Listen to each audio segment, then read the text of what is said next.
మేము చేస్తాం. సార్ మంత్రులు ఇట్లా డిస్టర్బ్ చేస్తే అధ్యక్ష ఓపికతో ఉండమంటున్నారు. ఓపిక ఉండాల్సింది మంత్రులకు, ట్రెజరీ బెంచెస్కి, మాకు కాదు అధ్యక్ష. ప్రజల తరపున అడగడమే మా ధర్మం. 100 రోజుల్లో చేస్తామని హామీలు ఎవరు ఇవ్వమన్నారు? 100 రోజుల గడువు ఎవరు పెట్టమన్నారు? మేము అడిగినామా, ప్రజలు అడిగినరా? మీరు ఓట్ల కోసం అడ్డగోలు మాటలు చెప్పి 100 రోజుల్లో అన్ని చేస్తామని బిల్డప్లు ఇచ్చి ఇలా అడిగితే కంగారు ఎందుకు పడుతున్నారు అధ్యక్ష? మాకు 5 ఏళ్ళు టైం ఉందంటుండ్రు. మరి ఎలక్షన్ హామీలలో అట్లే చెప్పేది, 5 ఏళ్లలో చేస్తామని చెప్పేది ఉండే.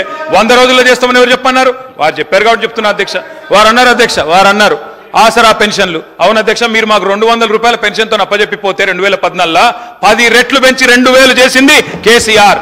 ఆడపిల్లలకు పెళ్లిలకు మీరు 1 పైసా ఇయ్యలే, 1,116 ఇచ్చింది కేసీఆర్. రైతులకు మీరు ఎన్నడూ 1 పైసా ఇయ్యలే. రైతులకు పెట్టుబడి భారతదేశంలో స్వాతంత్రం వచ్చిన తర్వాత మొట్టమొదటిసారి 72,000 కోట్ల రూపాయలు ఇచ్చింది కేసీఆర్.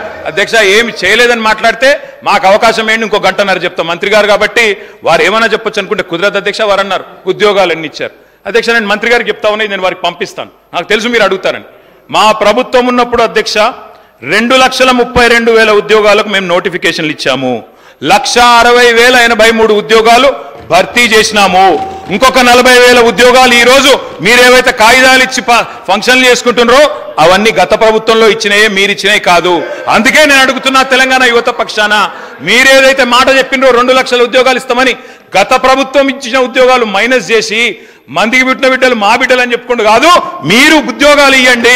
2 లక్షల ఉద్యోగాలు మొదటి సంవత్సరంలో ఇస్తామని చెప్పారు. మంత్రి గారికి నేను పంపుతా ఉన్నా, సీతక్క గారికి మీ ద్వారా దయచేసి ఉద్యోగాల సంఖ్య చూసుకోండి అని చెప్పి కూడా నేను విజ్ఞప్తి చేస్తా ఉన్నా అధ్యక్ష. అధ్యక్ష, నేను ఇంకొక మాట కూడా చెప్తా ఉన్నా అధ్యక్ష. చిరుద్యోగుల గురించి వారు మాట్లాడారు అధ్యక్ష. కాంట్రాక్ట్ అవుట్ సోర్సింగ్ ఉద్యోగులకి ప్రభుత్వ ఉద్యోగులతో సరి సమానంగా పిఆర్సీ ఇచ్చిన మొట్టమొదటి ప్రభుత్వం కేసీఆర్ ప్రభుత్వం అధ్యక్ష. తెలుసుకోవాలి వారు అధ్యక్ష. తెలుసుకోకుండా వారు ఇట్లా మాట్లాడడం కరెక్ట్ కాదు. గౌరవ మంత్రి గారిని నేను విజ్ఞప్తి చేస్తా ఉన్నా అధ్యక్ష. అధ్యక్ష, మేమేమో సరే మేము చేయలేదన్నారు. మరి నేను అడుగుతా ఉన్నా అధ్యక్ష, మీరేం చేస్తున్నారు? పోస్టులు పెంచమని అడిగితే పోలీస్ జులుం అధ్యక్ష. పోస్ట్ పోన్ చేయమని కోరితే దౌర్జన్యం. ఉస్మానియా హాస్టళ్లలో జొరబడి అరెస్టులు. సిటీ సెంట్రల్ లైబ్రరీలో